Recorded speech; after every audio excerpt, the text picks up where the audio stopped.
bags were horror lies. Hello and welcome to Body Bags. My name is James and I'm your Sunday night reviewer. And to bring the end to our 1982 theme week, I decided to bring you Lucio Fulci's The New York Ripper. A beautiful, delightful look at the early 80s New York in all its sleazy glory. Fulci just brings it out beautifully in this movie. It's just finished watching it. I need to take a shower afterwards. It's got that kind of feeling to it, and it's brutal. There's some really brutal kills in this, and it's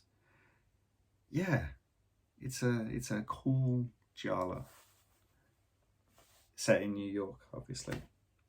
So yeah, we have this killer who's going around like killing women.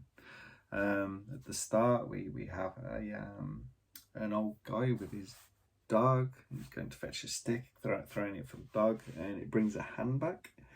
And then we find out who's the police lieutenant, Williams, I think. So he's on this case. So he's found his hand, and then they find out who it belongs to, and then they start to put all these bits and pieces together. It's like she was a prostitute.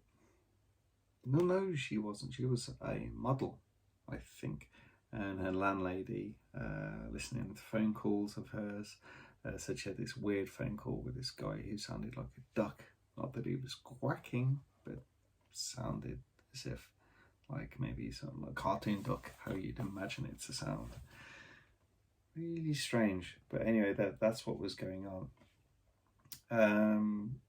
So you're starting to get these more kills. There's one at Staten Island Ferry. This woman gets like sliced up in a car, and they're starting to find like there's maybe a pattern to these things. It's the same person. They actually hire this specialist who works at this school. That he I can't remember why they go and hire him. I guess he's a specialist in the area. So he starts to make a profile of who this person could be, and they're using him to kind of track down the person.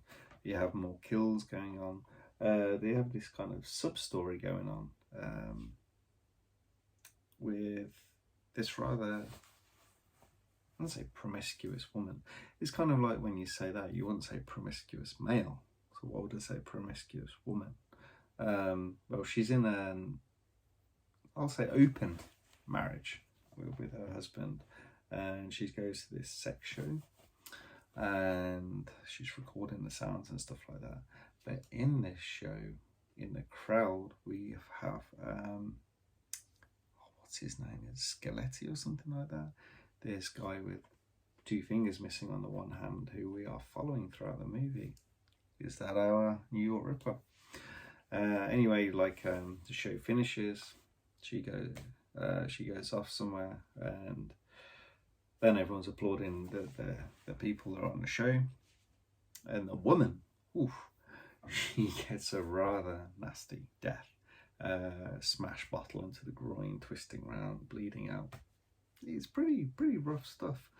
There's actually one of the kills in this.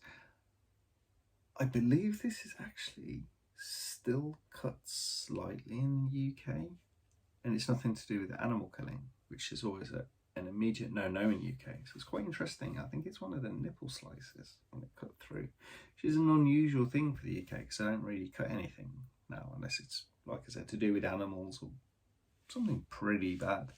And within today's stuff and all the rest of the kind of the mutilation within the movie is just part of it. There's nothing that made that especially stand out. Like, you still see the eye getting slit, as Fulci loves and stuff like that. But anyway, so there's more and more deaths in this come along all the time, and then we start to find I don't want to give too much away. I think most people have seen this, but I really don't want to kind of walk through step by step. But the people we're following aren't necessarily the people who we think they are, kind of thing, like the New York Ripper. And we're following, like I said, this woman, we're following her around. She actually gets in hooks up with him after having some toe action in a pool bar. Don't know why, but it's in the movie. Yeah, it's good. And yeah, so she has having some, was it BDSM? She's basically getting beaten quite badly, I think, by him, having sex, and it's all tied up. And he's fast asleep after all this, and the radio's on, and the DJ is saying about this, the New York Ripper with 2 missing fingers, and she can see that, so she's trying to escape. She manages to get out of the room, and a bit of an untimely end for her by the quacking New York Ripper. So yeah, it's pretty interesting. Then we pick up more characters. Can't remember the names. There's like two good-looking people, a man and a woman, and she's actually being attacked elsewhere by someone else, by this guy with a razor. She survived the attack, and her boyfriend's there at the hospital. Yeah, so I kind of we find out like he has a daughter. She's terminally ill, and yeah, eventually we get to see our Ripper, whether it's the guy with 8 fingers or whether it's someone else with a different motive that you don't really pick up until later in the movie. I'm not gonna kind of say any more on that one. But like I said, this is grimy, it's dirty, it's greasy, it's hot. It's such a great portrait of New York at the time, and all the sleaze that was like all the red light district and all that lot. And it's brought to life fantastically by Fulci. The characters in this are just, everyone's horrible in this basically. There's a couple of like people which are just okay, and then the rest are just like deprived, kind of, yeah, strange, unusual people. But it's a great movie. This is definitely prime Fulci. This is just a superb movie. Like I said, brilliant kills in this movie. Like really graphic. It doesn't really shy away from anything. But you have there's the BDSM scene, but you don't really see any of that. It's like, it's all suggested, and you see bruises afterwards with the actual like killing with all this. Like you see all the kills, you see all this twisting of blades and slashing and eyes cut, nipples cut, like innards coming out almost, people hacked to pieces. Yeah, it's a great movie. If you haven't seen it, check it out. But I think everyone who has seen it, well, a high majority of people who have seen this will agree that this is one of top tier Fulci. But anyway, I think that's enough for this review.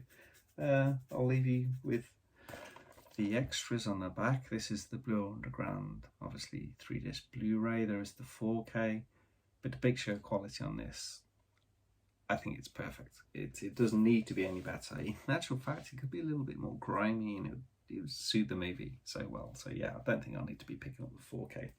Very happy with this lenticular one. But anyway, that's the end of the review. I'll catch you guys next week. Thank you. Goodbye.